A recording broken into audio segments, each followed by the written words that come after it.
ராட்டணும். இது எதுக்காக இவங்க இவ்வளோ செட்டப் வச்சுருக்காங்கன்னா, பிளாக் ஃப்ரைடே சேல் முடிய போகுது இந்த வீக்கோட.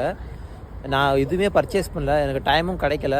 நைக்கியில் போய் ஷூ வாங்குகிறோம். இதுதான் நான் யூகே வந்துட்டு எனக்கு வாங்கின ஒரே பிராண்ட் இதுதான். அதுக்கே எங்கள் அம்மா வந்து திட்டிட்டு இருந்தாங்க, எதுக்கிட்ட 5000 ரூபா கொடுத்து ஷூ வாங்குறேன்னு. இந்த ஊரில் பிராண்டடாக வாங்கினா இந்த ரேட் வந்து தான் ஆகும். இன்றைக்கி என்ன ரேட்டில் போட்டிருக்காங்கன்னு நம்ம போய் பார்க்கலாம்.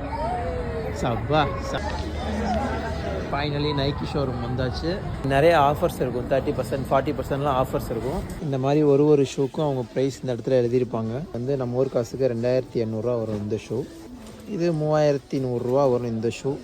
இது 3800. நம்ம ஒரு 35 to 45 பட்ஜெட் வச்சுருந்தோம். ஆனால் இருக்கிற ரேட் எல்லாமே 50 above தான் இருக்குது. இதை ட்ரை பண்ணி பார்ப்போம். இது வந்து 3600 போட்டிருக்கிறாங்க.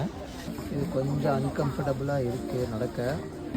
நைக்கில் 1.5 மணி நேரமாக சுற்றிட்டேன், ஒரு கடையும் செட் ஆகலை. வெளியே போகிற டைம்னால எல்லாருமே வந்து எல்லாத்தையும் எடுத்துட்டாங்க போல்.